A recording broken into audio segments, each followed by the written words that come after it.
Please confirm if you can hear me loud and clear. Can you hear me?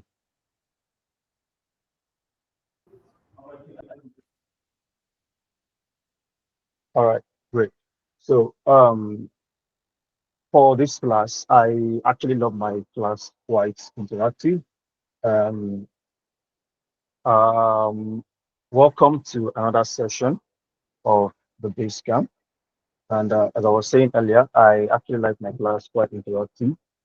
So at some point, I may ask maybe a few of us to unmute our mics, tell me what they understand about certain concepts because I don't want to be talking to myself while on this call. Without further ado, let's start with the class. So I want to believe that we went through basic smart contract development in our last session. Is that correct? Um, and I also want to believe that we understand, the basic rudiments of Starknet smart contracts. And because the focus of today's class is to observe some CLIs and some, development toolings in the Starknet ecosystem, and to also um, build just a simple ERC20 token using OpenTokening. And yeah, without further, let's just go into this. So I want to believe that we are all familiar with Scarb. That's correct.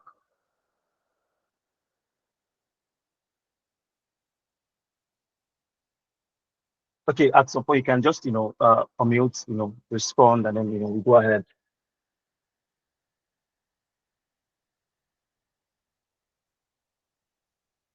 So as we all know, Scarb is a Cairo package manager that helps us compile our projects, and we'll be working with Scarb a whole lot because in fact most of the students makes use of Scarb every now and then, even if you're compiling your basic Cairo program or you're compiling your basic Starknet smart contract, you are definitely going to make use of Scarb.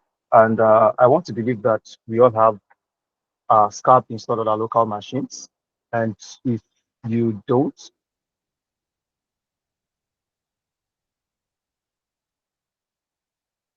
you can basically um, install Scarb using the documentation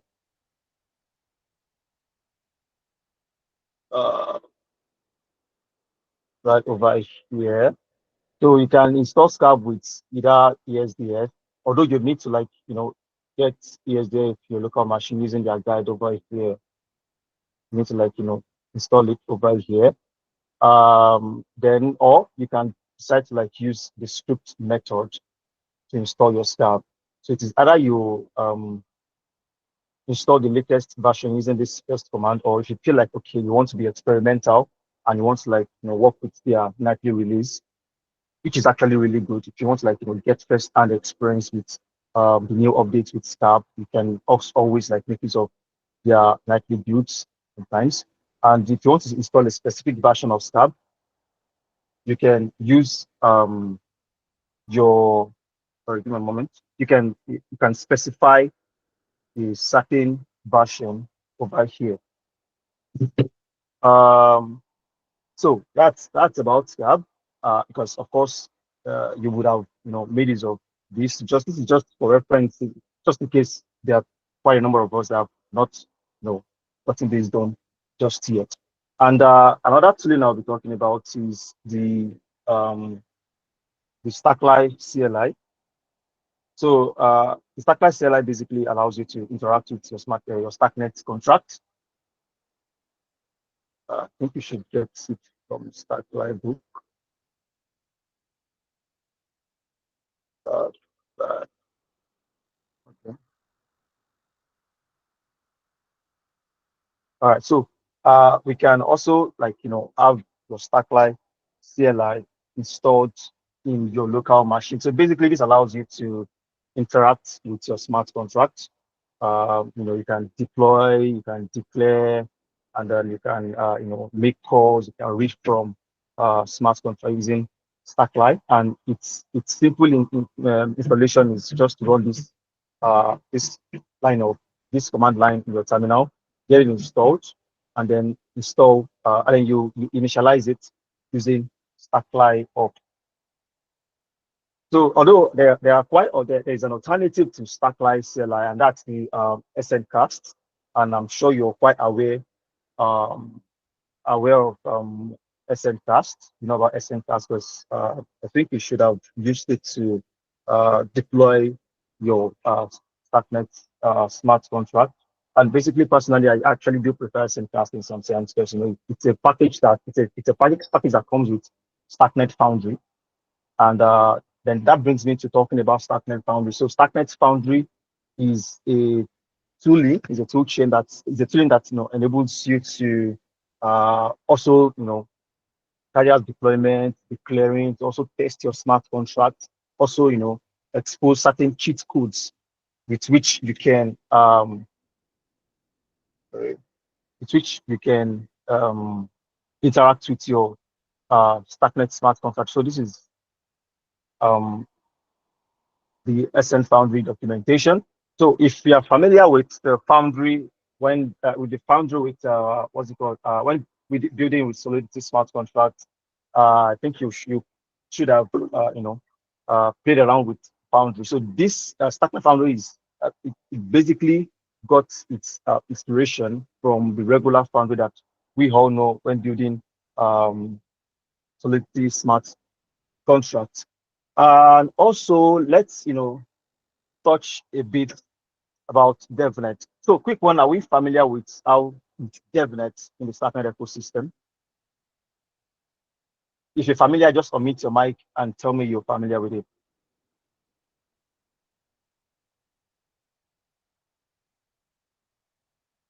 Okay, I guess I'll take that as a no. So, there are times that we want to, deploy, declare, do stuff locally rather than, deploying on chain. So we can basically run our own local blockchain in our local machine. And this DevNets, they enable us simulate the normal blockchain activities on our own local machine. So and then there are quite a number of them, although we'll be touching just two for this class. And that's the Starknet Devnet and then the Katana. Starknet Devnet. Okay, there you go.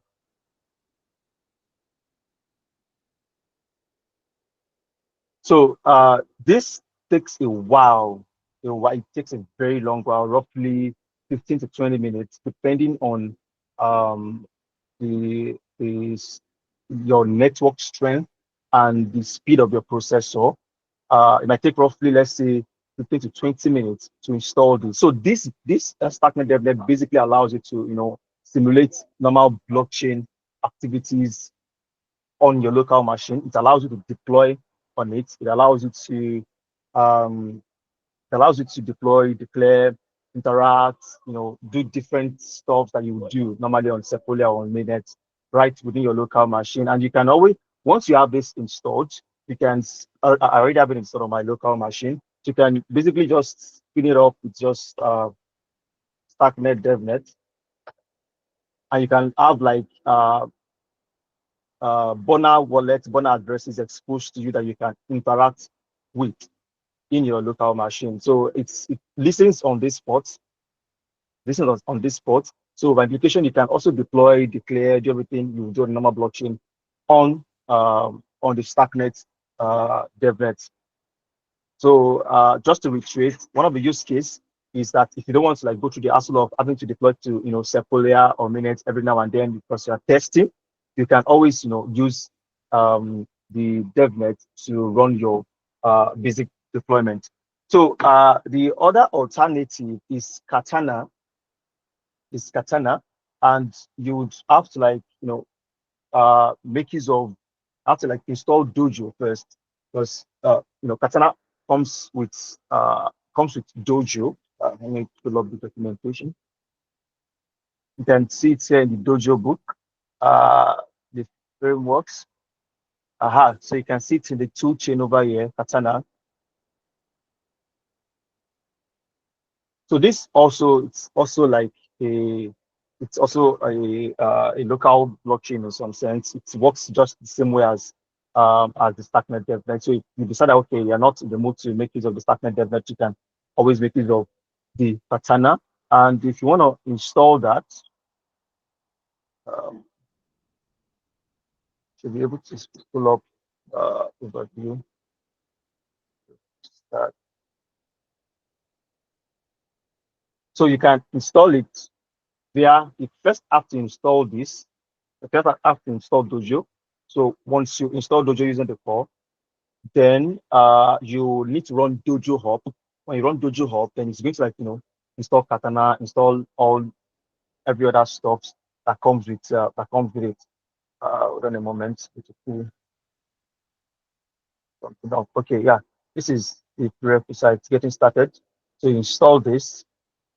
Install this, then you run Dojo Hub. So because if you don't run Dojo Hub, you won't be able to, like, have access to all these tool chains. You can also make use of the ASDF for ASDF lovers. You can make use of the ASDF to also install Katana. And if you want to spin Katana up, you can reference. You can make reference to its methods, its available methods. Hold on. Yeah. So if you want to spin the sequencer up, so this one is for, because I have it installed as well. Sorry. So yeah, as you can see, like, Katana is being spinned up. We have a local blockchain, and then we have the funded accounts as well exposed to us. So we can use these accounts to, we can decide to, like, make a burner account with this burner wallet with this the funded accounts exposed to us by Katana. And as you can see, it is running on this JSON-RPC server. So the choice is yours. You can make use of Starknet Devnet. You can make use of the Katana, whichever one you find appealing to you. But the most important thing is just to have them installed first. And I would actually suggest that as you are going through this class, you should, spin up some of these installations. You should, like, maybe just have them, let them be installing in the background while I will continue the class, because sometimes they actually take time to, like, install on your local machine. So without further ado, and also if time permits us, there's um this particular developer tool that is actually quite useful as well when developing Starknet contracts. And that moment, that's a full stack.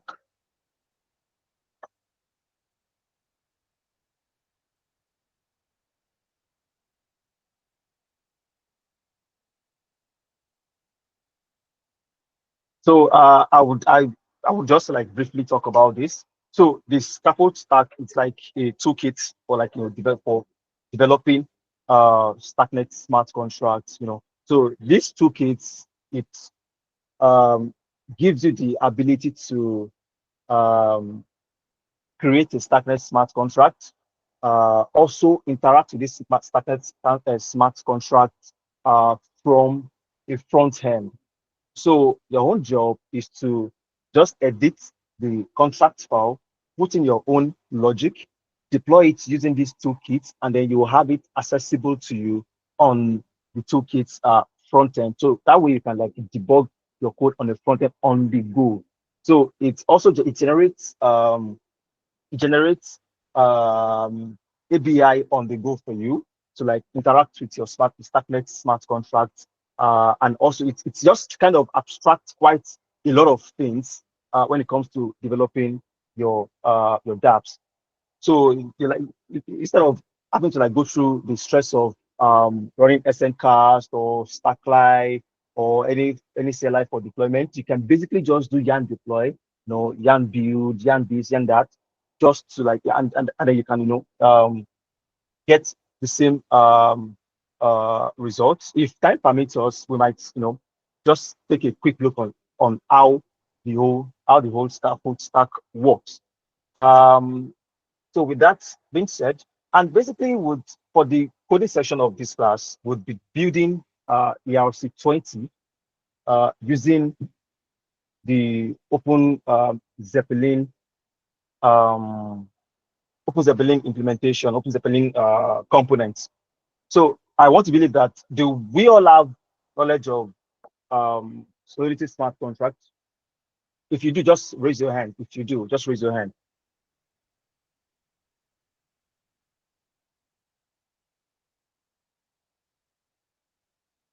All right, awesome. So a larger percentage of the class are familiar. So I want to believe that we all know that there are, even during Solidities, even when writing Solidity ERC20 contracts, we don't have to write a full a verbose ERC20 contract on our phone, because it might be open to attacks, might be open to loopholes, might be open to um, certain errors of which we don't want. So we can make use of the Open Zeppelin contract. I think the version 19 sounds okay. So as you can see, we have several. Oh, sorry, okay, Cairo contract. Okay, awesome. So we have several um, components exposed to us that we can use to create our own ERC20 token. So we're going to be going through this basic implementation line by line, one after the other. And please, if you don't understand something, just let me know. So so far up to this point, do you have any question?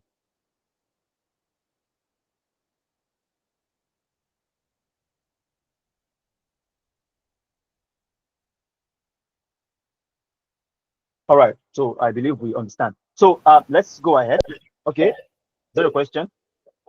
No, not yet, not yet. Yeah, no question for now. All right. Thank you. Um, so let's go ahead and just build an ERC20.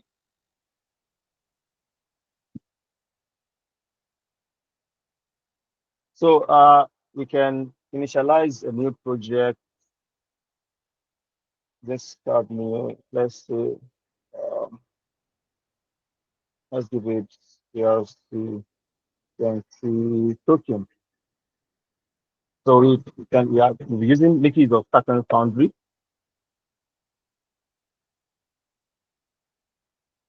So here we go. So let's dig into the project. Okay, let's open this up.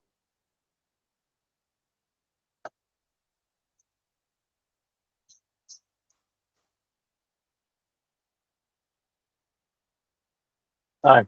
So we have boilerplates exposed to us. We have a lib.caro file, like a boilerplate. We have a test file as well. So I don't think we'll be covering test cases in this lesson. Um, so we need to refactor this. We need to refactor this lib.cairo. And to begin with, we know that we need a contract boilerplate, of course.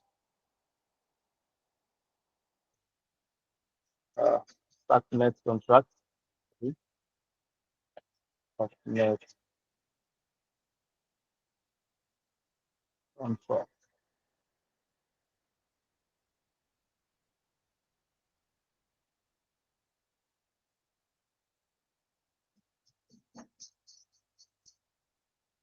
Right. Then it follows the name of our module for contract. If you say ERC20 token. And we should have a constructor as well. Because that's where we're going to pass in our initial values for our token name and our token symbol. So we need to annotate this, annotate our constructor. Sorry. Constructor. So function constructor.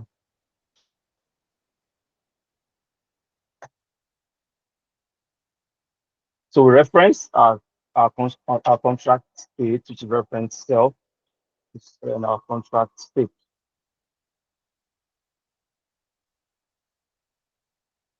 Okay. So let's leave this empty for now. And I'm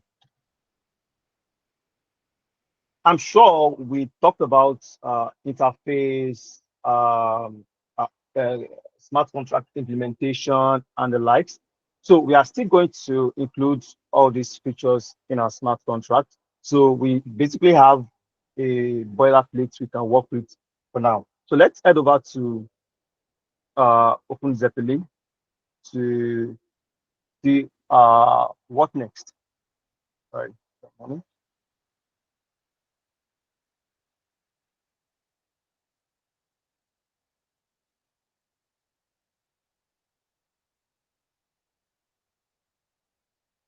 So we already like initialized our project and stuff. So we need the Open Zeppelin dependency for us to be able to to make use of the Open Zeppelin components so we can use it to build our ERC20.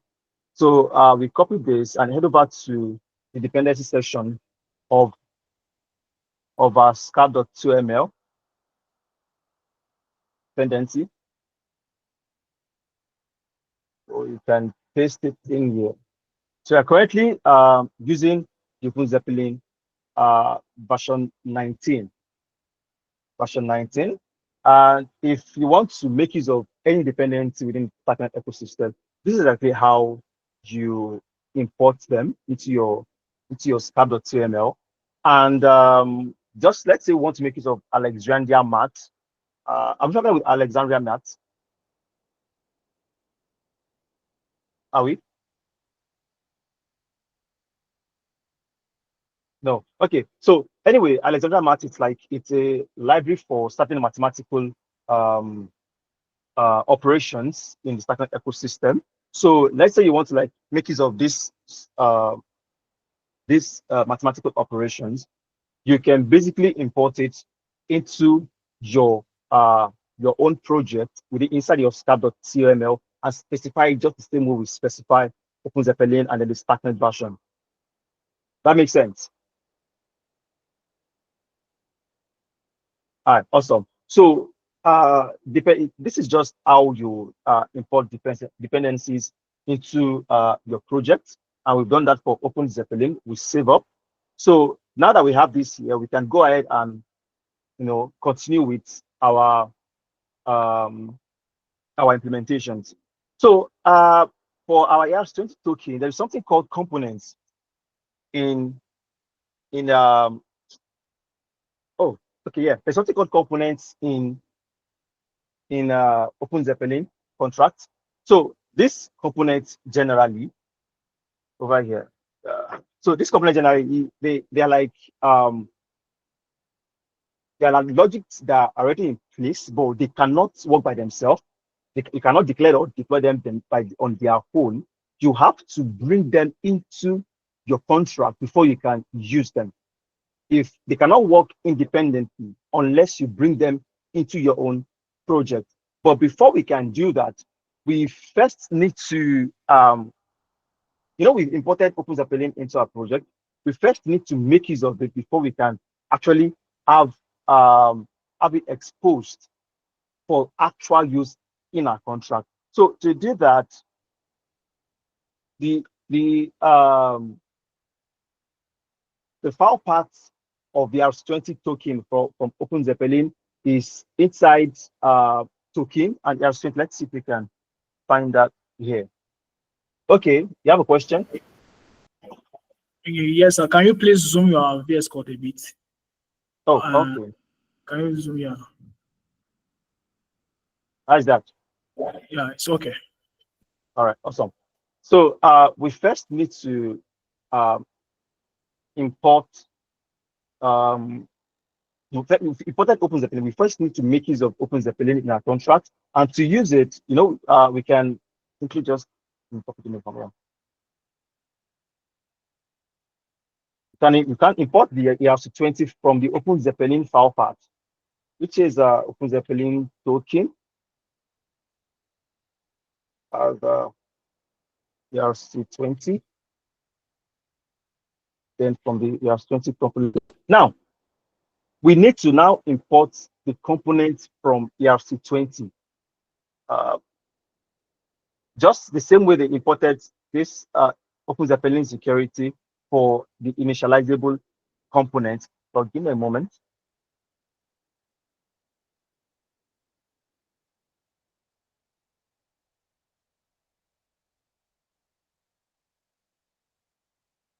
So we can, sorry. Okay. So we can, next we can like import the components that we need for our ERC20 actually work. Let's copy this from here, paste it in here. So now that we've imported the components, now we can like actually make use of the OpenZeppelin ERC20 components. So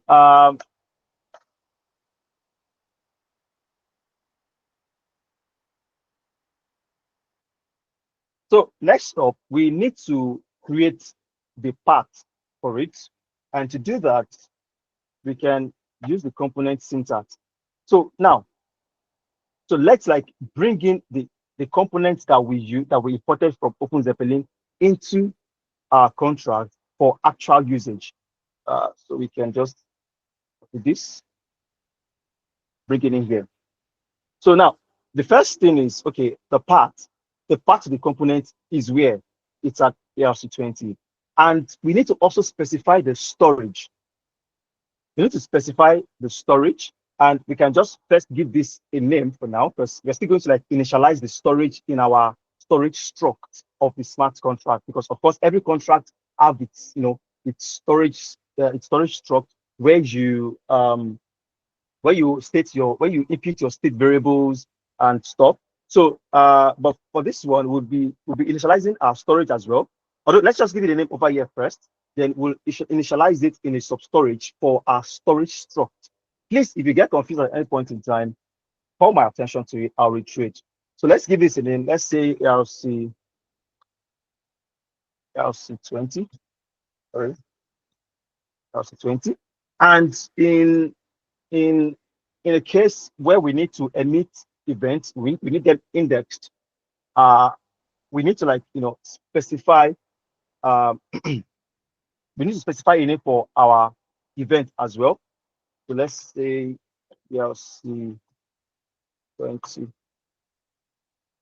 event. Much ERC20 event. So mind you, this is being imported straight from the OpenZeppelin component, and this storage, these are just names that we are giving. Is like a mock name that we are giving our storage and our event. We are still going to initialize these two in storage, and to do that, we can initialize our storage using the storage annotation. And now that's one. The storage. Then we have our storage struct. Storage. So I made mention of something the other time. That's the sub storage. So now we already named our storage to be ERC20, right? So we need to like bring the storage of the components we are using into the scope of our own contract. So by so doing, we can use the sub storage annotation.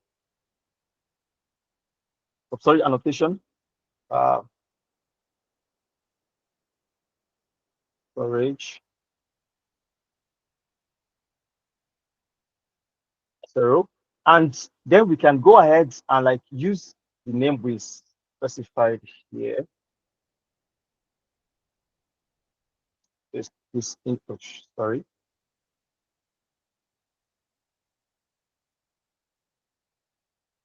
So now let's instantiate the storage, the storage that comes with the component that we imported. So that way we can probably say from the ERC20 component,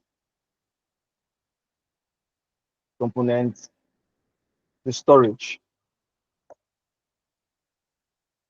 So this way we are bringing in the storage of the components into the scope of our own contract.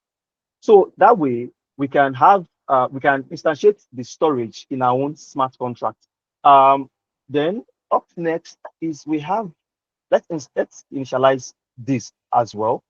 So just to be sure, are we familiar with events in Starknet contract? Give me a moment. I'm trying to locate the meeting. Sorry, are we familiar? Events. Oh, okay. So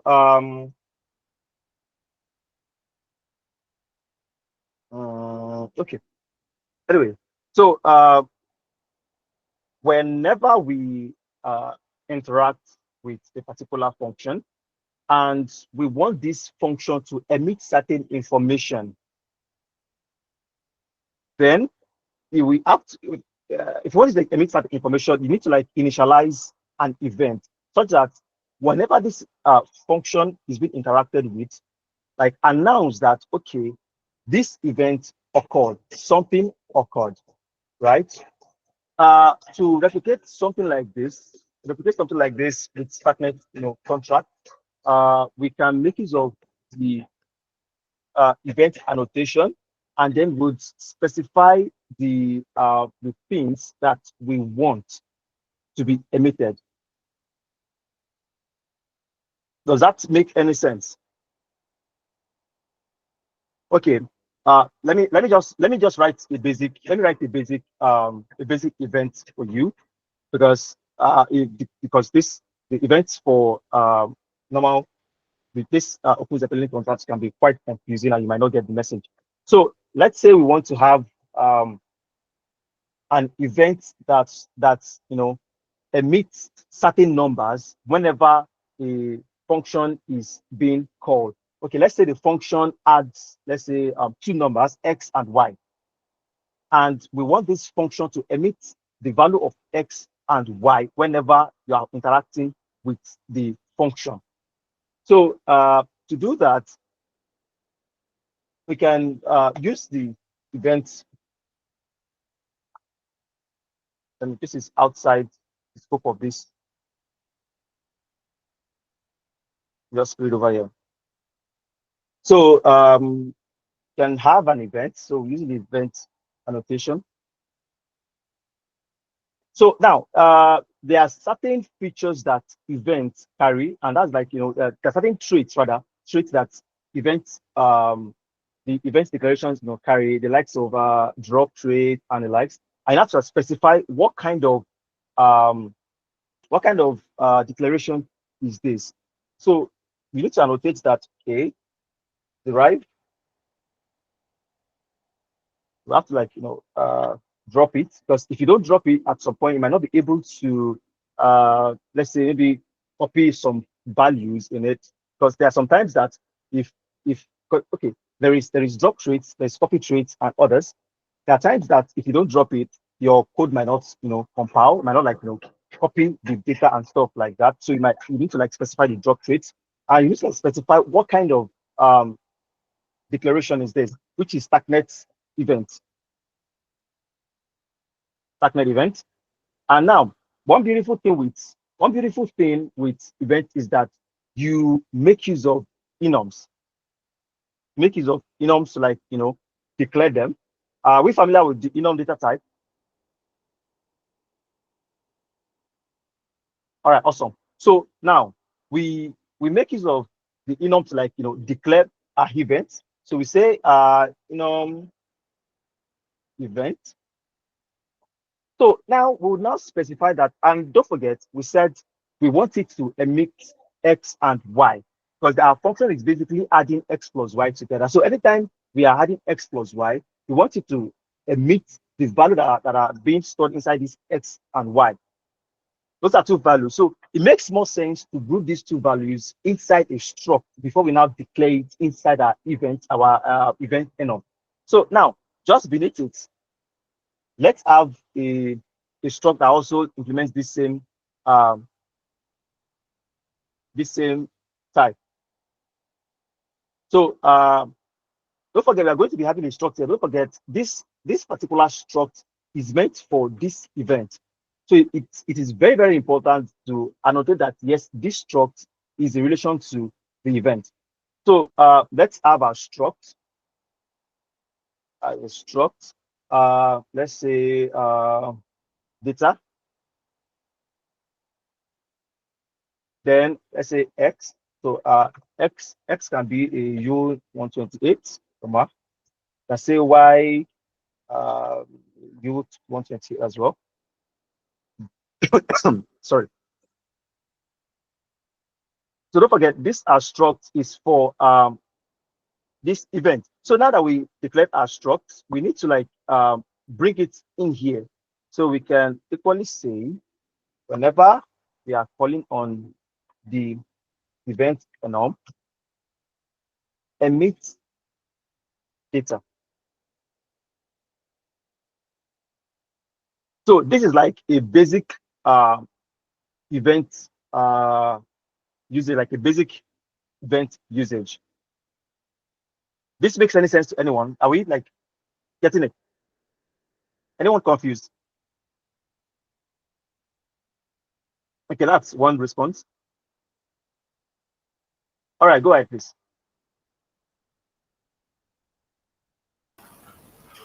Okay, sir. Please, can you go to the code?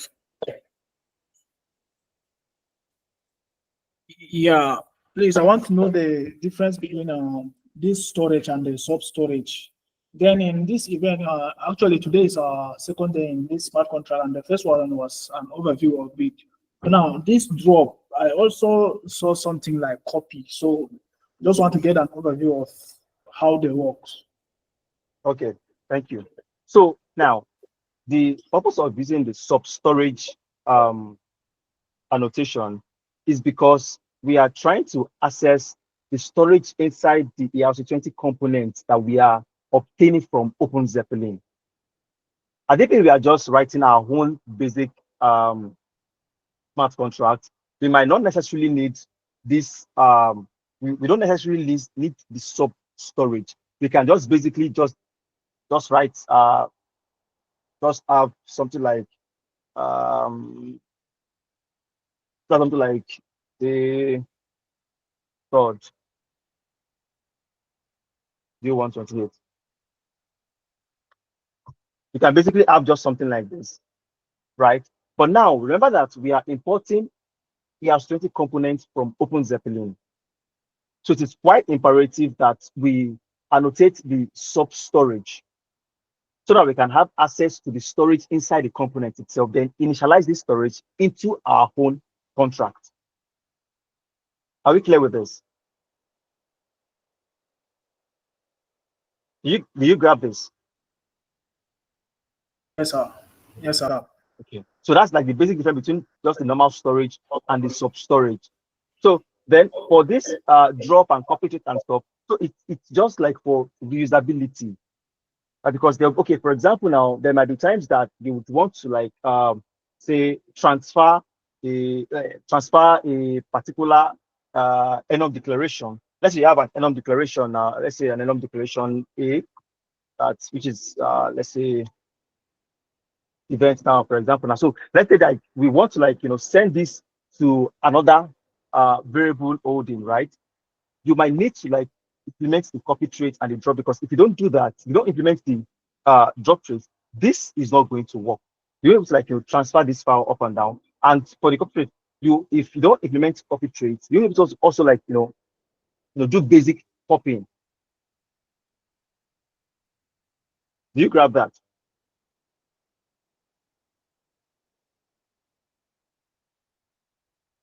Are you there? Yes, sir. Yeah. So because the basic need for all this addition is just like you like using the data, you copying the data and stuff like that. If you don't do that, it will not compile, it won't work. Okay. Okay. Someone have question. Can I ask a question? Someone is raising their hand. Yes, sir. All right, go on, please. Okay. Morning. So my question is for the declaration of events. Must it be that you have to? Why must it be that you have to create instruct before now calling it in the enum? Why can't you just do it directly? Like in Yeah, this case actually, you now. can do that. Okay. Yeah, you can do that. It's just for basic code readability. Okay. No, I was talking of instead of struct, is it struct data or data? Yes, struct. Yes, instead of struct data, why can't I just call it like the event directly, like maybe enum data? Kind of lost with that, sorry. As the event attributes to it. Okay, in this case now we have to define the event as a struct, then passing it into the event enum.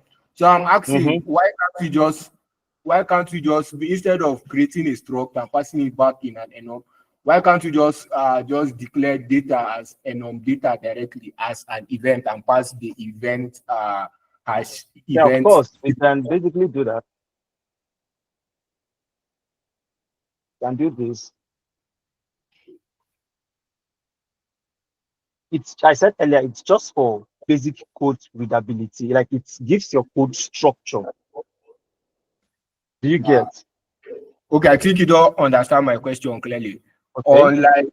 On line 20, we are passing the event attribute to the enum event, right?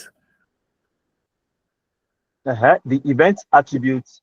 Okay, so my question now is, why can't we pick line 20, just line 20? Line 20. Yes, drop it on line 25. No, it won't work like that. Good. It won't work like that, no. Because this is the event itself. This one is just helping us to structure our data. Okay. This one is just this is the struct. This is just a structure. It's helping us structure our data, the kind of data we are expecting, right? So this itself is the event that will be emitted. So if you break this down here, it's going to like scream, it's going to scream in your compiler. It's not going to work because this here is our event. Does that clear your question now?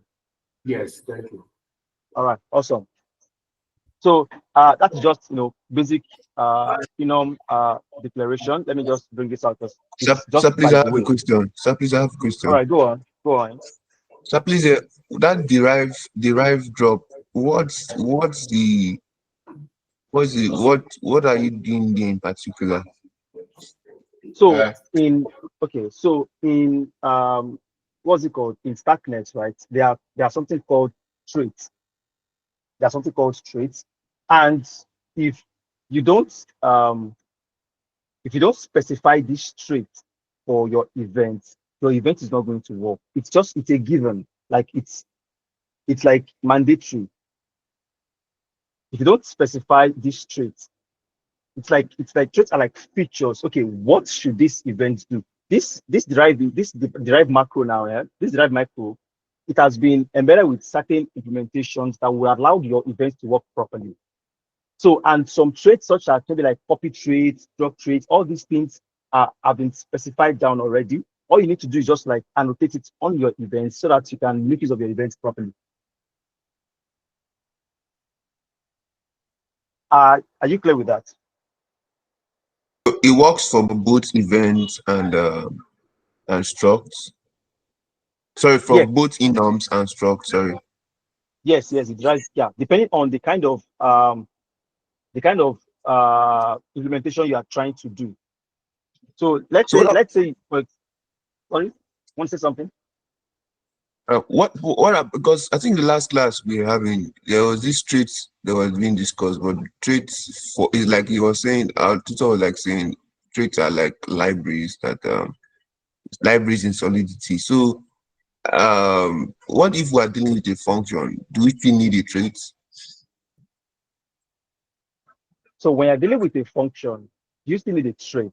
So it is still dependent on what you're trying to achieve. So for example, now like what you were taught that these traits, they're like libraries, right?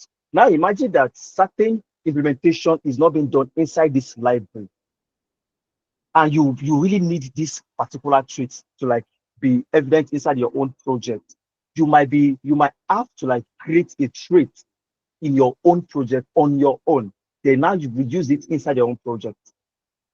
So the traits are like we said, the libraries that you can actually use. So instead of we having to like write our own drop traits on our phone, of which is going to like take God knows how long, we can basically just make use of it using the derive. Simple.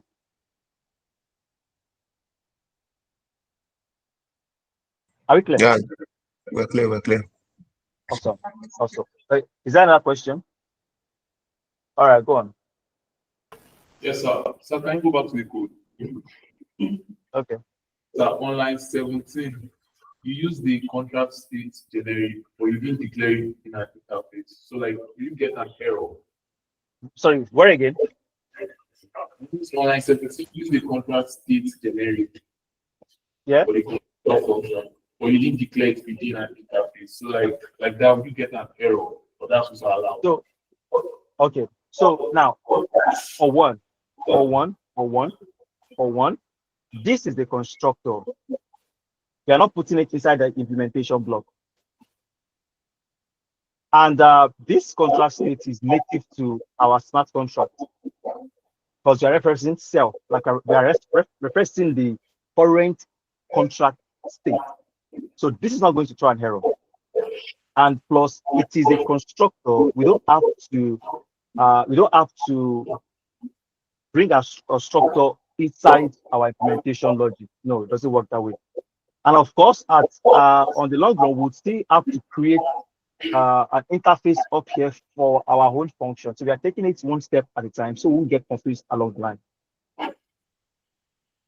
So this is going to work because it is a constructor. It doesn't need to be in the implementation block. That answers your question, yeah?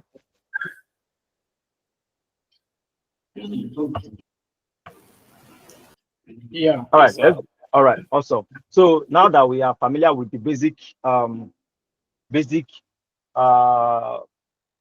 enum declaration and stuff, let's take this out. I'll just put it down there just for reference sake. So whenever you guys, because I'll be pushing this to repo, and then I'll send it to you guys so you can go back to it anytime you want to like go back to it. So now that we have our storage initialized now, our storage initialized into our own contract storage, let's also initialize our ERC20 events as well.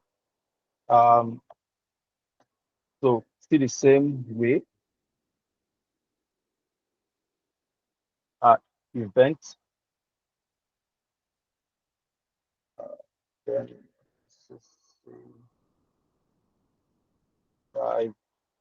Drop. Sorry. Still the same Starknet event. So sorry for that trait, that derived trait. Is it only drop? Because I'm looking at Starknet by example now, and I'm noticing that there are other options like the other options like copy, debug, partial equals. What do they mean? So different traits for different feature. For this particular contract we are working with, we don't need those other traits. We only need a drop, because once it is done running that like piece of code, it needs to like drop it and go on to the next step. So let's say we also we are using the copy trait now, right? for, let's say we are using the copy trait for a struct. You know, the struct too can carry a copy trait. So let's say you declare a struct A, right? You declare a struct A, and you want to use this value of struct A in another variable, in, let's say, in another variable, in another variable D. If you try to send this this struct down to D, it is going to throw an error and tell you that this this variable was previously moved. So it's just a basic basic understanding of ownership. When you're doing your Cairo Cairo program, where you guys taught ownership and all those stuffs.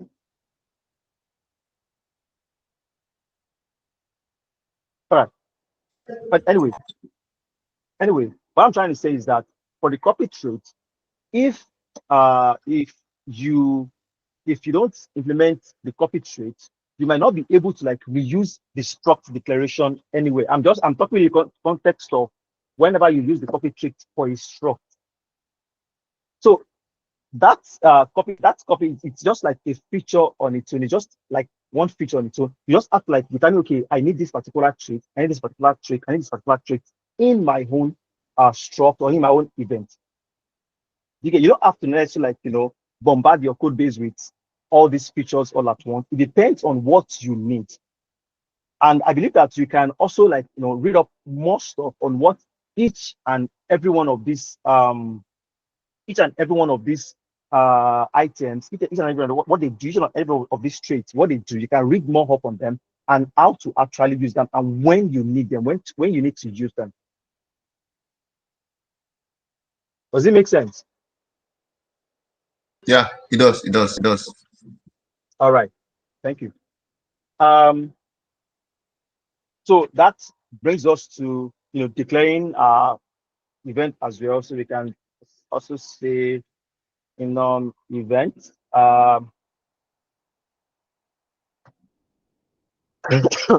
Sorry. So just the same way we initialized this guy. So let's bring the ERC20 event right here. Then we have, so the same way we initialized the storage from ERC20 component, we're going to do the same for the event as well. So paste it in here, bring out the event.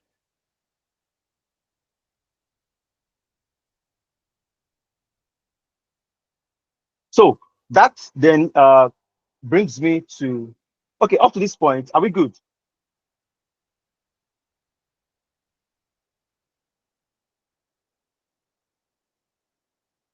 Yeah, I need a risk. Are we good up to this point? Yeah, good, sir. Awesome. So Yeah, then this brings me to the next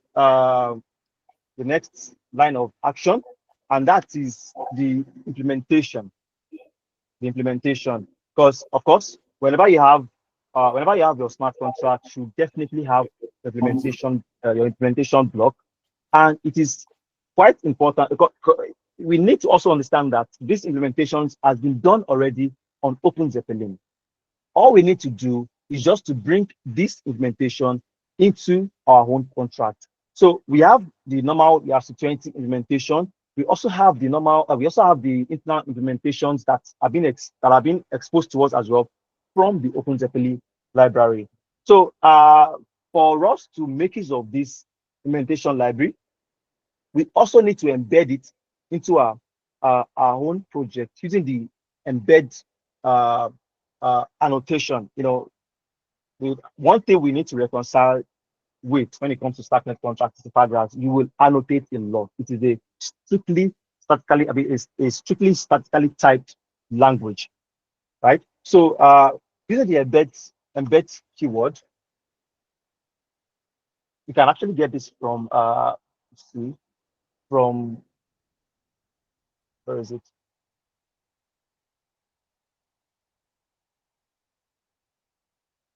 Yeah, there you are. You can use this keyword, this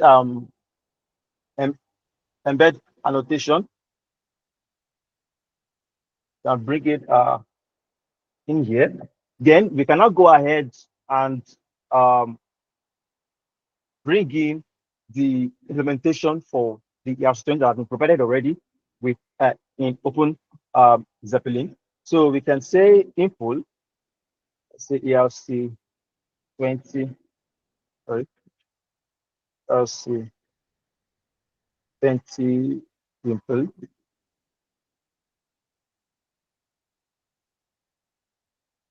So we can get the implementation from here. Okay, so as you can see that we are also importing the implementation from ERC20 components and also getting the contract state from there. So we don't have to, write an implementation block on our own, like for a full implementation block for the ERC20 token. So we can just basically copy this and bring it down in here. So, and then let's also go ahead to bring in the implementation for the internal functions for the ERC20. ERC20 internal input. So let's bring that in here from here. As you can see, also coming in from the ERC20.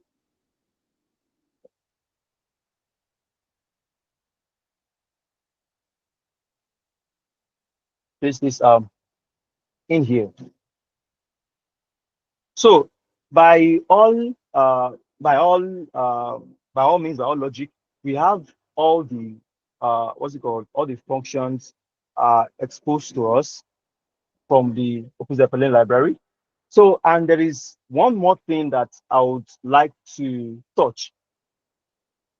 As we all know with normal Solidity ERC20 contract, when you are initializing an ERC20 contract, you need to specify the name and the symbol, correct? So, and with the way these components are, you cannot have a constructor within them, right? So, but fortunately, there are initializer functions that are being exposed to us that we can interact with to initialize the ERC20 token. So that way we can specify the name of our token and then the symbol. So for example, now we can call our initializer within our constructor, right? So to do that, we need to reference a contract, say, okay, self, after basic writing to storage, because we write to storage just the same way.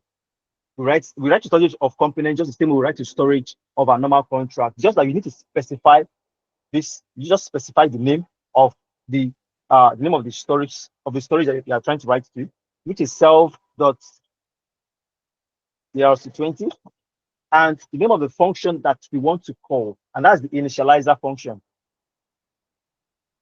Initializer. Is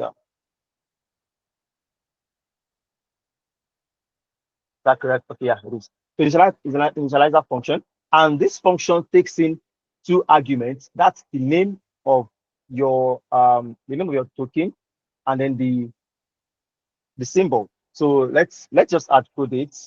Let's say block use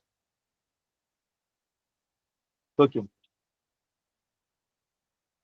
and then we can say this is BFT. No, that's do it.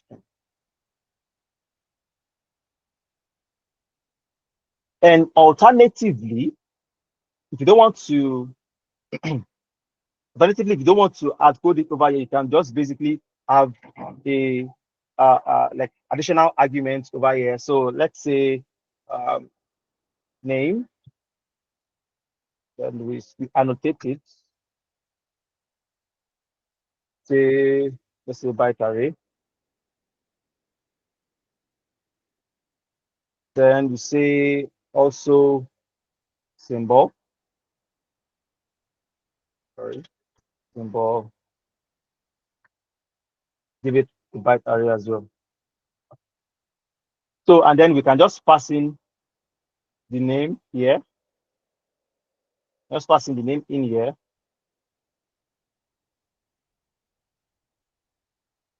Name. And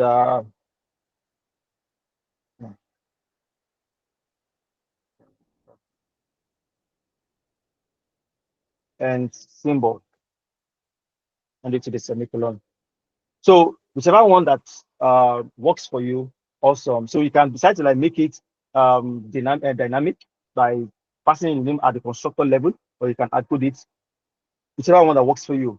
So let's go with this first.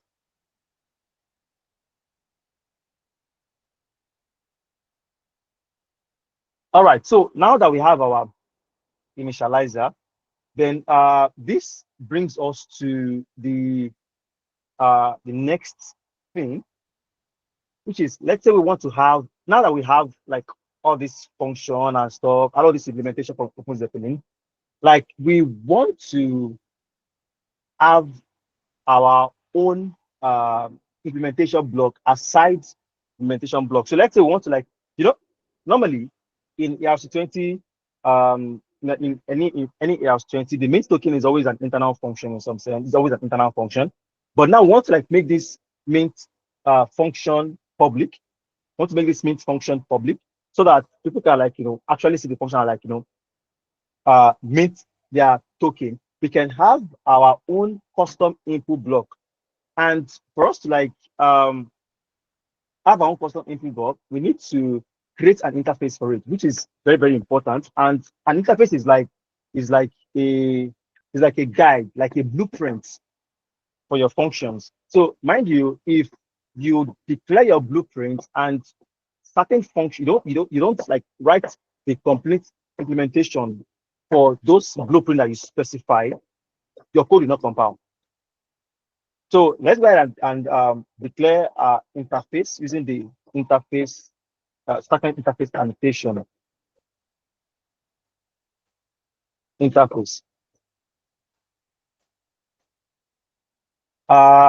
Then let's use the trait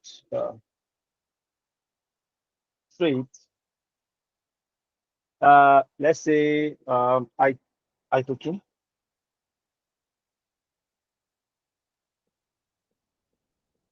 So we have a generic no,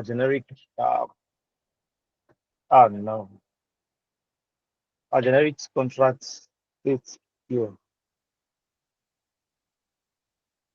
Oh, let's make this public so that we can have access to it. And so we only need one function because we want to only make the main function public so that we'll be able to interact with the main function. So let's say function main. So this is going to write to state reference self and T contract state. Then we need to add other arguments to that. Is the recipient we want to send to, and the amount we want to send to. So the recipient is definitely a contract address. Oh, then we actually need to import this contract address from Starknet library, because if we don't, this will not compile, it will not work. Then let's say amount, let's say UN 256, and this with a semicolon. So this contract address, we need to like import it from Starknet. So use Starknet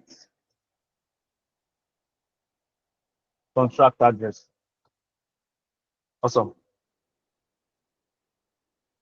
So we have our interface now, and so what is left now is to now declare. It's not like it's write our implementation block and write the logic for our mint function inside our implementation block. So up to this point, does anyone have a question?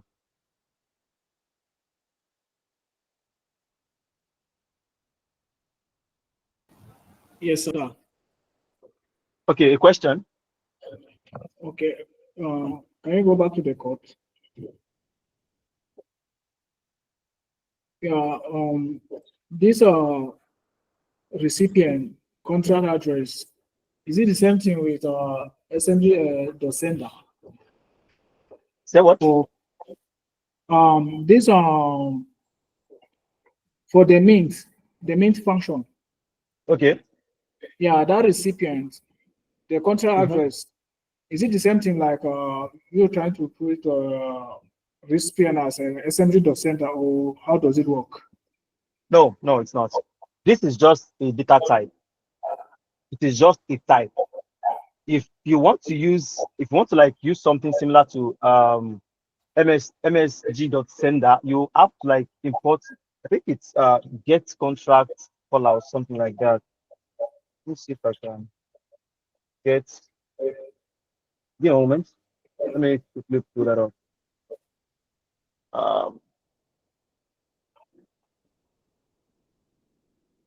Um, let's see.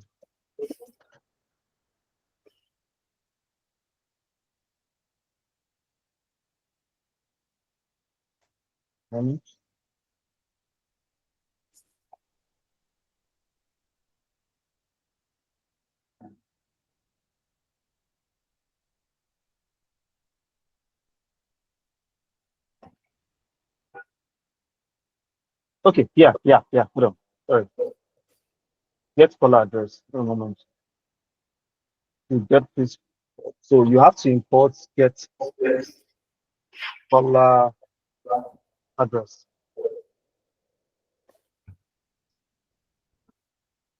So this method, this in particular, works exactly like ms.standard. So if you want to make use of it, you just need to like call it inside your function like so, like something like this. Something like this. You just have to like call it inside your function, just like this. So this works exactly like ms.sender. But I have to like, don't worry, we'll see it in we're gonna make use of this as well. So we can actually see the actual implementation of our business. Are we good? Yes, sir. Awesome. Okay, now that we are trying to create our own interface iToken, like this thread Yeah. now, Mm-hmm. we must implement it right, the way the thread works. Wait, what? Or the thread. Okay. Yes, Yeah, yes, so of course. now that we're creating our own thread now, does that mean we have to implement it? Very important, yes. Because if you don't, your contract is not going to confirm. As long as you define an interface, you need to like implement it. You need to implement it. Very important. Because if you don't implement it, your code will not work. Yeah. So no other question, right? Yeah, for now. All right, awesome. So also we need to embed our own um our own script as well, our own implementation. So using the external annotation we can do, we need to make use of the embed so that it can like embed alongside every other thing inside the contract. So they yeah, just copy this.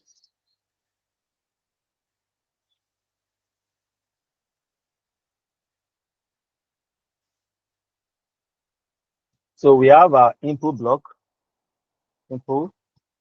So let's say token. Oh, so okay, let's just use the super keyword. So are we familiar with the super keyword? So the No, super sir. keyword, okay, so the super keyword basically um it allows you to bring in whatever is above your contract. So for example, instead of saying use I token blah blah blah, instead of you saying use I token from here, like specifying a contract name. Sorry, let me check the swing token. So instead of saying use the ERC20 token from instead of saying, okay, use ERC token, then I token, because you need to like come into the project, then bring this out, right? We can basically just use the super keyword and say I token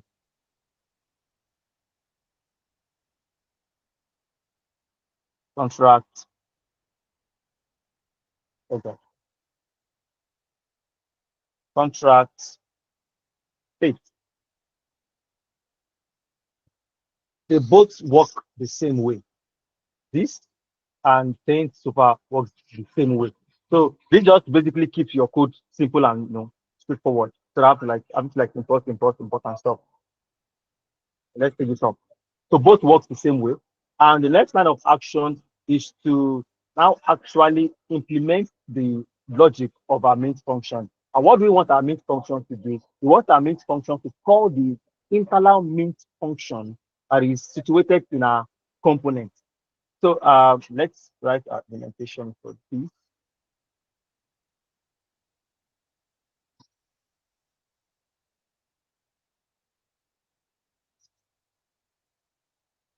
So okay, yeah, this is, we need to like take this off.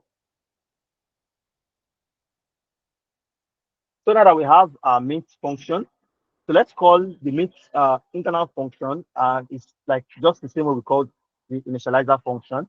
And basically just say cell dot ERC20 dot mint. So we're passing our recipient. So passing our recipient. Passing our recipient. We're also passing the amount.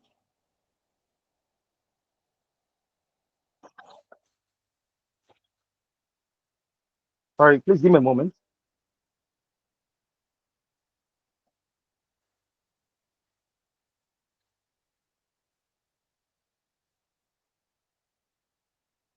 Yeah, so we also passing the amount. So I think it should be done by now. It is up. So this our function mint is going to like expose internal mint function to us so that we can call it anytime we want to call it. So let's try and compile this. Sorry about that.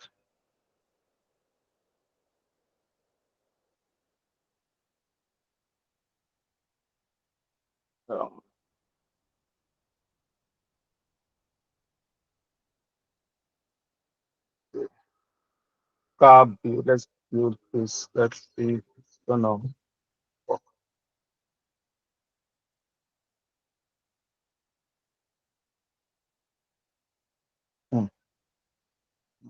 Not a moment. That's coming on. I think you can call it mint because the mint function is already in ERC20 library, the Open Zeppelin. Sorry, say that again. I think you named your function mint, but we already have a function named mint. Maybe that could be the issue. Oh, so this mint function is an internal mint function, so we're not gonna have an issue. Mhm.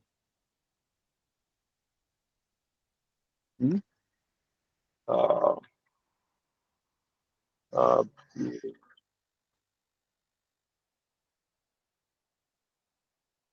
okay, I'm having a versioning issue over here. Sorry. That's the version. Oh, okay.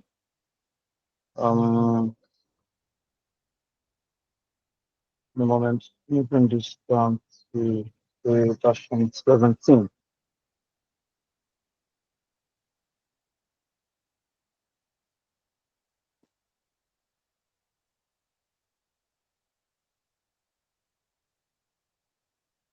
Okay, so it's compiling. So why this didn't compile earlier is because the version of OpenZeppelin is not the version 19 of OpenZeppelin is not compatible with my Scarb version, which was version 2. Which way? my Scarb version and my Cairo version, which is version 2.8.2. So I had to like bring it down to version 19. So I'd be able to I'll be able to call I'll be able to like build my my contract. So let's see, we are getting missing semicolon. So let's fix that first. I'm missing a semicolon where here. Go to that error again. Okay, I think we have an issue here too as well. Okay. Uh,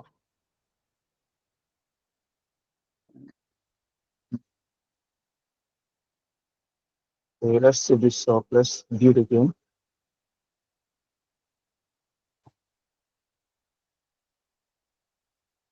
Build. All right. Do we have?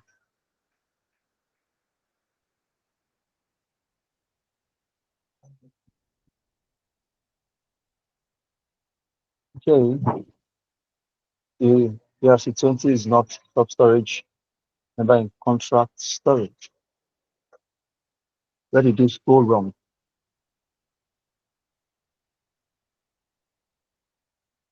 In a moment. We have to debug this.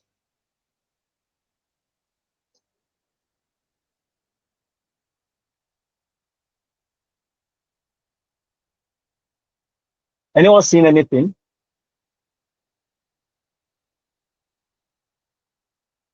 Oh, hold on a moment. This parts. Oh,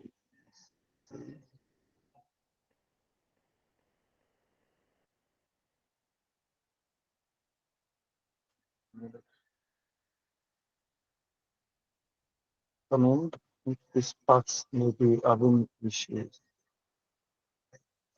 Let's go back here.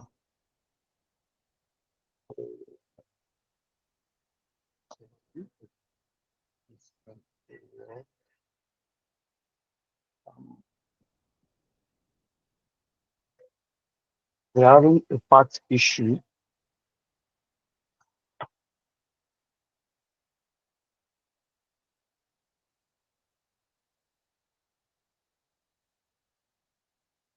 Okay,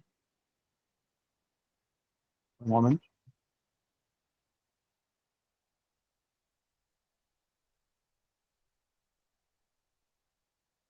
Let me refer to documentation.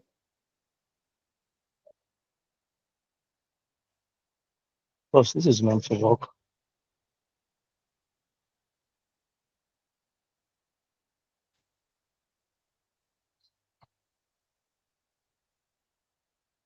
Specific component.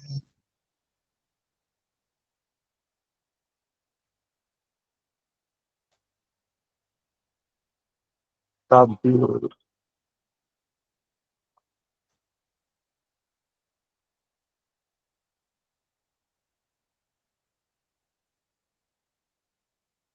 Well, identify not free. Where could the problem be? Anyone getting something? I managed to compile it, but I'm using 2.8.4. Okay, compare to 2.8.4. Yeah, the Scarb version. Okay.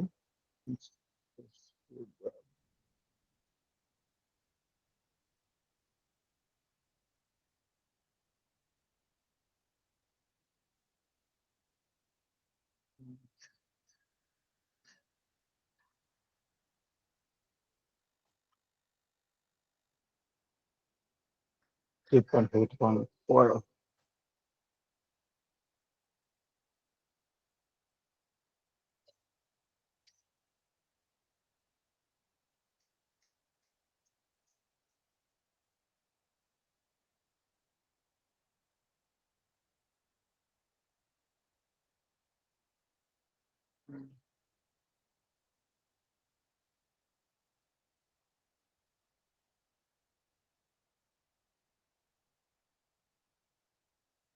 Is anyone else also trying to build this?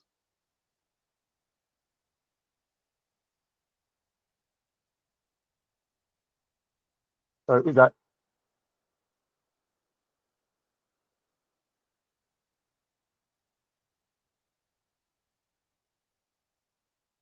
I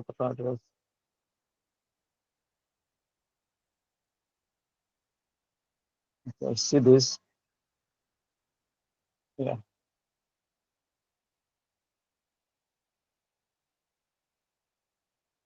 Okay, I see this.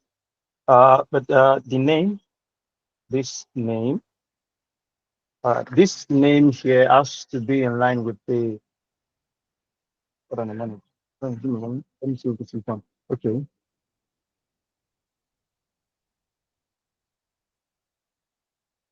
Bring this out.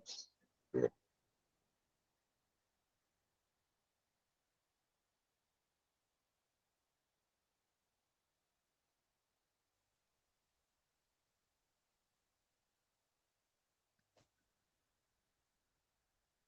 All right.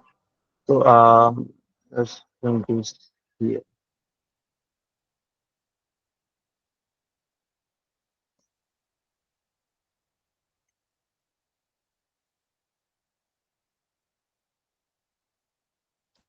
A view.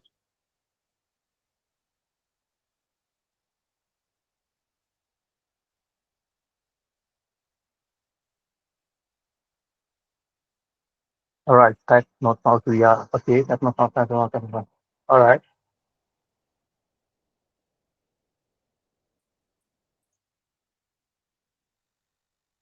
Okay. So but we did not import the contract address. So initially we had a versioning error, a versioning issue. I was running a Scarb 2.8.2, so it couldn't like run the code. Let me see if let me increase this back to 19. Let's see if I'm going to break. But before we do this, before we like address every other error. So this is one thing with what's it called? You building contracts, you definitely run into errors, and you might have to like consult with quite a number of resources to like fix your issues. I think one of them is this the AI agent that has been introduced. I think I'm going to drop the link. Okay, to compile the version 19 as well. Awesome. So let's import this contract address into our main project. Thank you for that. Thank you for the suggestion. Thank you. Priska, I'm not sure I pronounced that correctly. So thank you. Then next, let's import this for this here as well, so we can make use of the contract address method here. Use Starknet.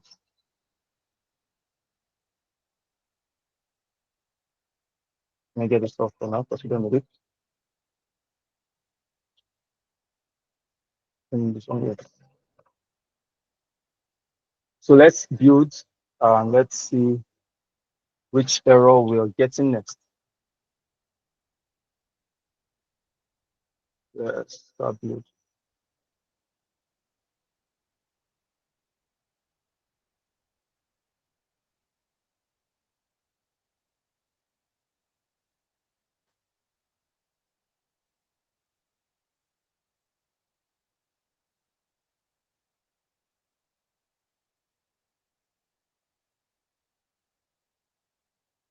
Taking a while to compile.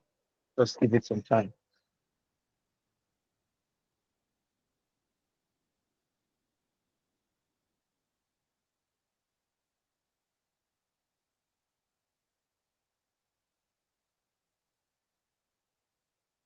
Contract. Still compiling. But up to this point, is anyone confused about anything?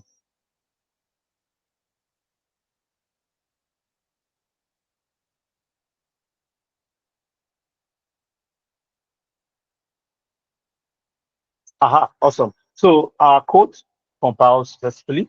So I would have loved to write test cases for our function, but let's just go ahead and try and deploy this with SNcast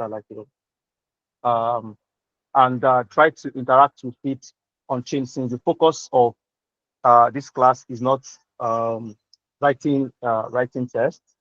So so SNcast is like a tool that also came with SN Foundry, and we can uh, make use of the SNcast to deploy our contracts. And I'm aware you guys probably made use of it um, to write your simple contract. So let's head over to Starknet Foundry. Foundry. Where are you at?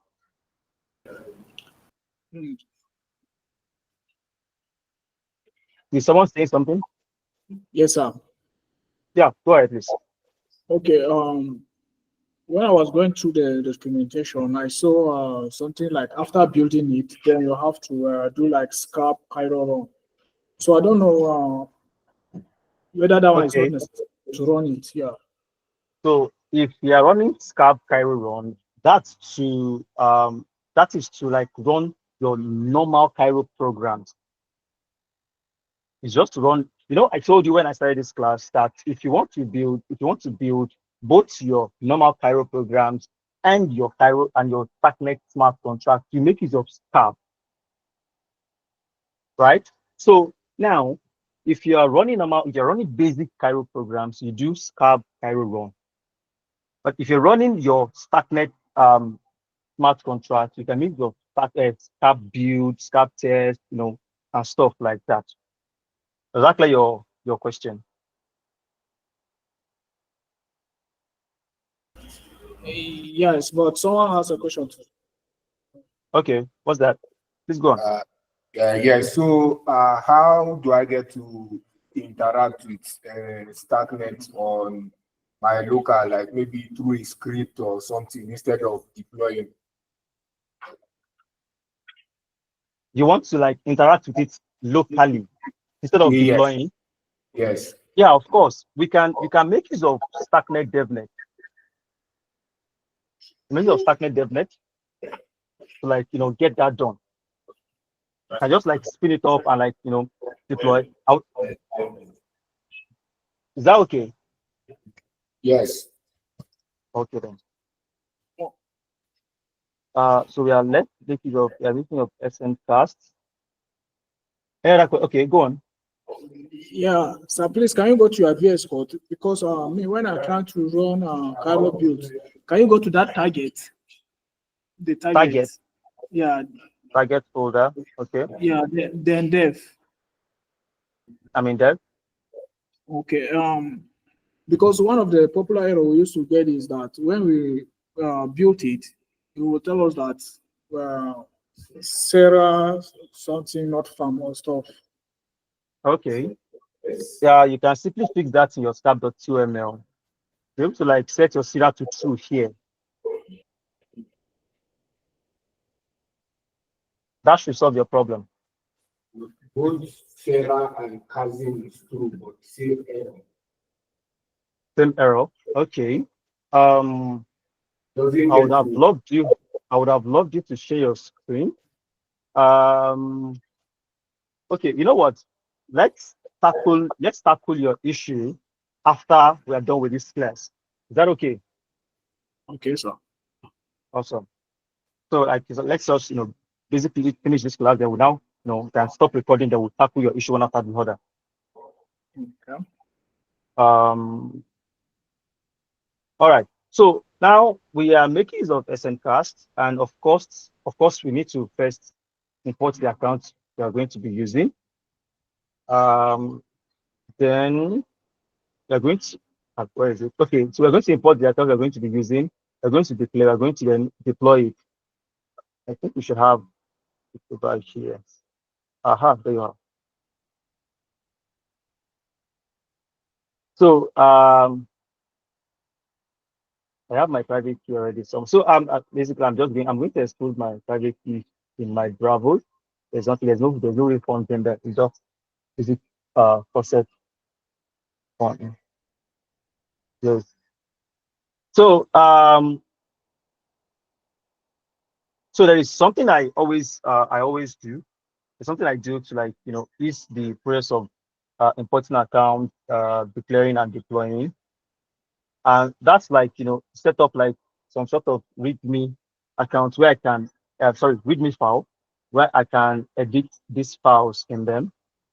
Okay.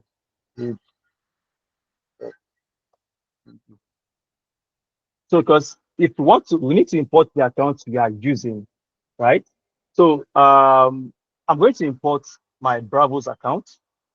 I'm going to import my Bravos account, and I'm going to set up the URL, the name, the address, the private key, and then the type. So I'm going to edit it in here before I copy, and then all the multi-line of code in my command line.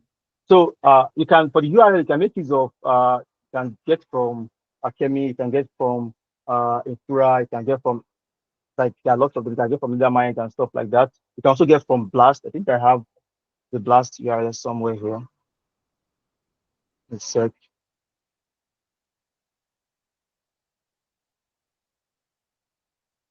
Blast URL. Okay, there we go. So set the account name. Let's say Mr. User, and then the address. So I head over to my Bravos to copy my address. Paste this in here. I also copy my private key. So this is not a real font. So I'm going to the advanced account once I'm done with this class. So show private key. Please don't expose your private key anyway.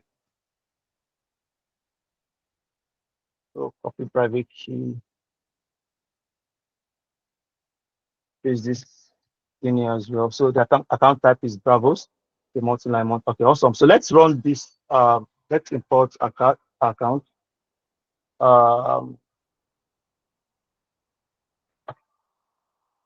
Bravos. Awesome. So our account has been added to our SN panel now, so we should be able to see it here. Sorry.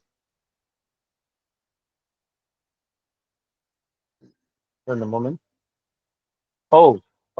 So at the bin we added the dash add profile. We should be able to see it in our SN Foundry.tml. So we have to, like, run this again. Yes.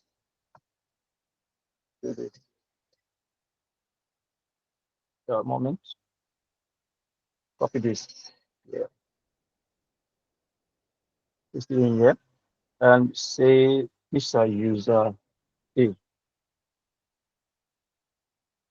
I will just use it.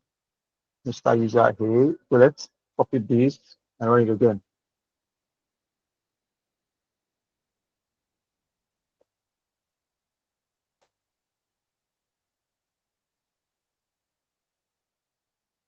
Sorry, something is missing. The name itself after the add profile. Paste it in here. Let's run it again.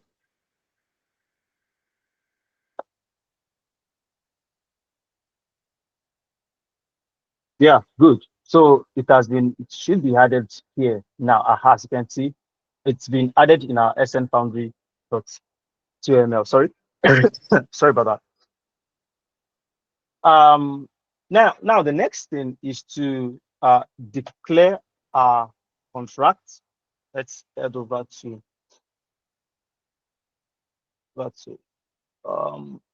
so declaring new contracts still from SN Foundry.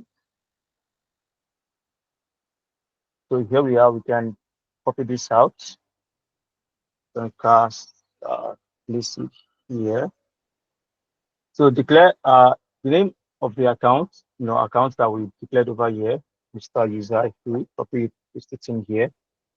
Then the declare keyword, the URL. Let's use our Blast URL.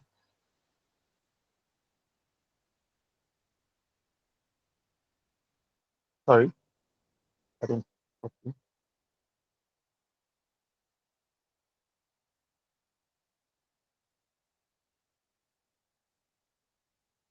Paste it in here.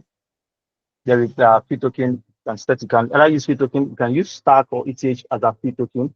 Then the name of our contract is ERC20 token. Paste it in here, and let's copy this. Paste it here. Which argument is that? Unexpected arguments found. Copy something alongside it. Where do you copy?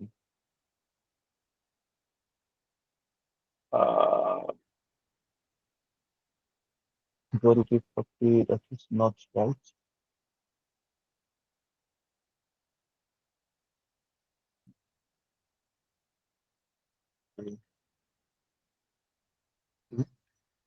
Taking this off.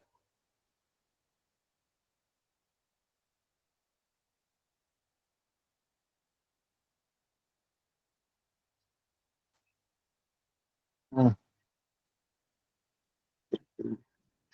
Wrong.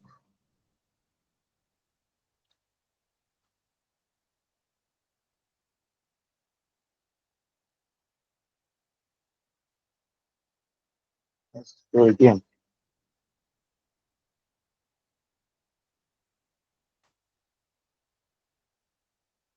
Hmm. Go on, please.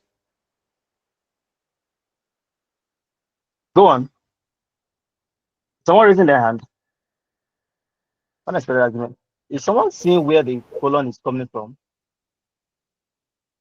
I dropped a snippet. What's that? Check your chat. Yeah, Check, it is. check the, okay. It is the same thing. Hold a moment.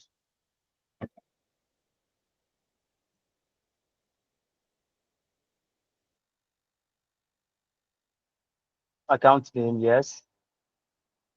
Yes. Name, yes. Declare, yes. The URL, yes. Yeah, it is the same thing. So yeah, hey, declare. There is something, and perhaps I have to type this out there. Because it is copying something from somewhere that unexpected argument found.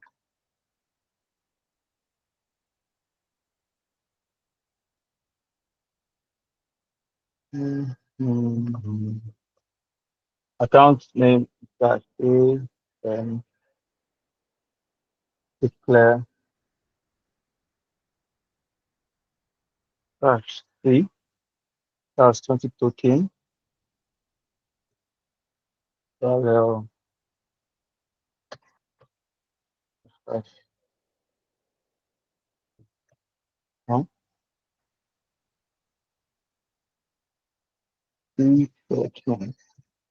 right, we sorry, let me change this to ETH. That's it. Simple. See.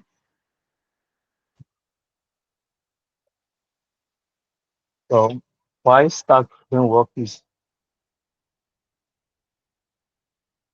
I was probably copying something. This should work properly.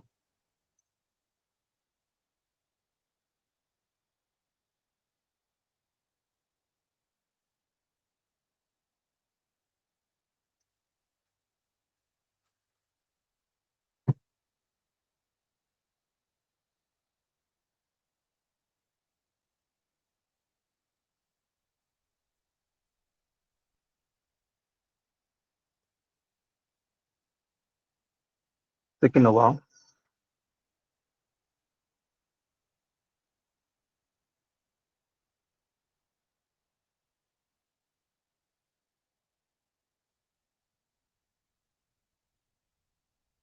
So this should return our class hash to us. So with our class hash, we can deploy contract. So far, is anyone confused up to this point?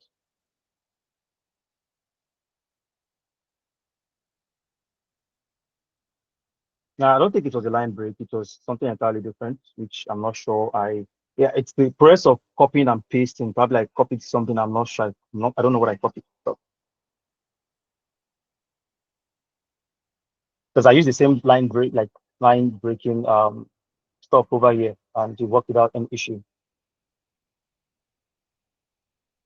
All right, so we have class hash exposed to us. So let's go ahead and deploy our contract. Where is it? So deploy new contract. Okay, so copy this out.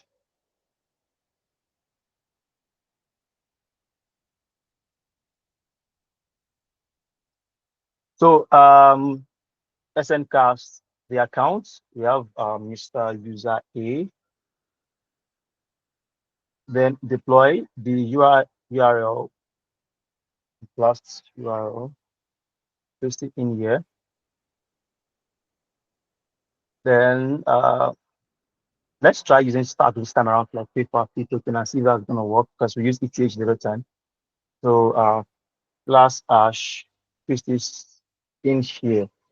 So peradventure, we have constructor arguments. I think we had constructor arguments. I think we had constructor arguments here. Would just specify our constructor or arguments like so. Constructor all data. They will pass in the argument. Let's say we have two arguments. Okay, maybe we have one passing 9, or one passing 1, and the likes and stuff like that. So yeah, so that's if. But then we don't have an argument. We have a construct all data. So we just have to like run this code like that. I will copy the class hash. So yeah, let's run this. Let's run deploy line of code. So let's go. Awesome. So our contract has been deployed. Wonderful. So let's go ahead and check out our contract. Yeah. And let's give it a spin.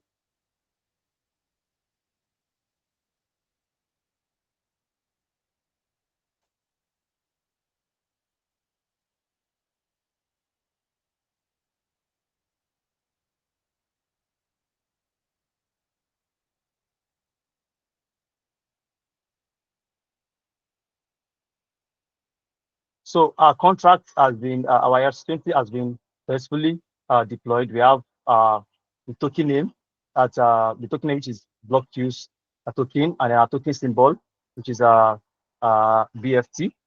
And we have reach functions. Remember, we used Open Zeppelin component, so we have everything exposed to us, and then we have the right function as well. So then, if you can see that now that because we included the mint function inside our logic over here, because we included our mint function in our own temporal logic, our own implementation, we were able to like have access to the mint function.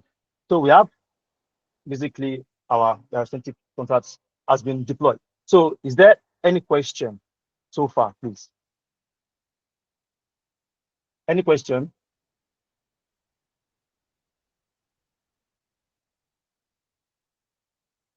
Any question?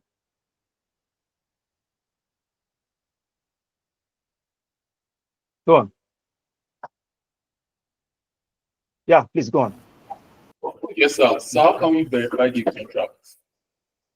Okay, so we can make use of walnuts. We can still make use of SNcasts. Let's just do that. We can walnuts has the opportunity to like gives us this the features to like verify our contract, and we can still make use of SNcast to do that. I think we should have it somewhere. Aha, there you have.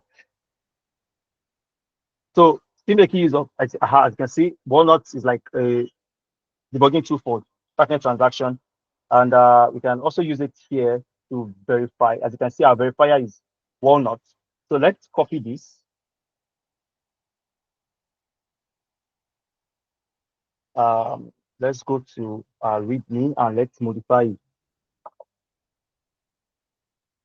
So first thing, you need to copy the contract address you want to verify. Is this. Paste this in here. Then the name of our contract, which is the ERC20 token.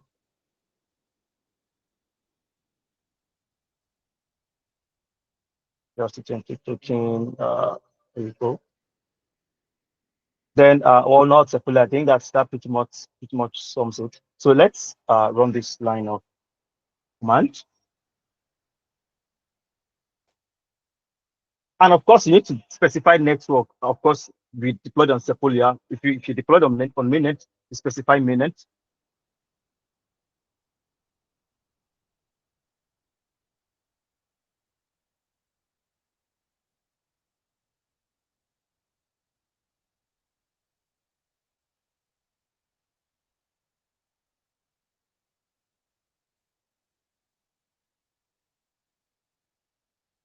Taking a while to confirm.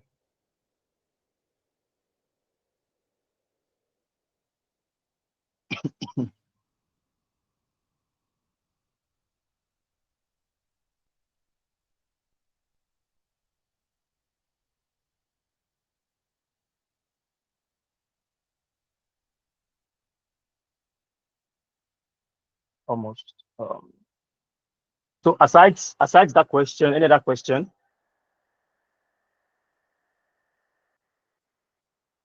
Does anyone have any other concern?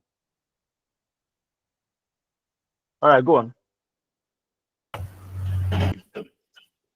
Okay. So my question is for hold that thought. Sorry to cut you short. Let's quickly finish it. It's done compiling. Just hold that thought. Hold on. So are you sure you specify yes, which is Y? Then you click enter. So as you can see, it's contract verification has started. You can check status here, and it will be verified. So just give it some time for it to be publicly available. The verification status to be publicly available. That answers your question, right? Yes, sir. The guy that asked the verification question, awesome. So so Walnut is the service that helps you to like verify and stuff like that. So the guy that I caught you just now, please come with your question. Okay. So my question is for the constructor argument you pass using the constructor call data. Is it Okay. the hex value of the values? Yeah. Is it the hex values we are passing or? So yeah. So most of the time, when you pass in normal, if you pass in like decimals and stuff like that, you might run into certain errors. I don't know why the CLI works like that. So most of the time I pass in X values. And I think you can use tools like I think Start would use like convert stuff. Okay, there you go. Can use tools like Start would use.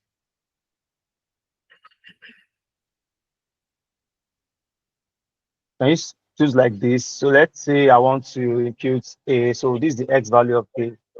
Just copy it and use any how you want to use it. But Okay. what I know is that whenever I pass in like decimals and normal string, I run into certain errors. So I don't even bother. So just make use of X to. Another question, please. Okay, so for if let's say I'm passing two arguments, is it comma separated or space separated? Just space. Okay. Just space. Thank you. Yeah. Okay. Yeah. Any other question?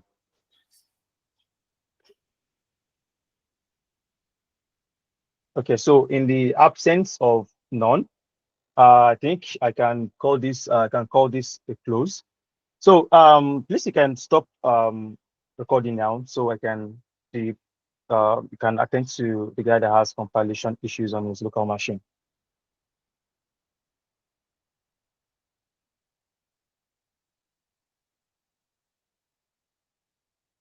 So who is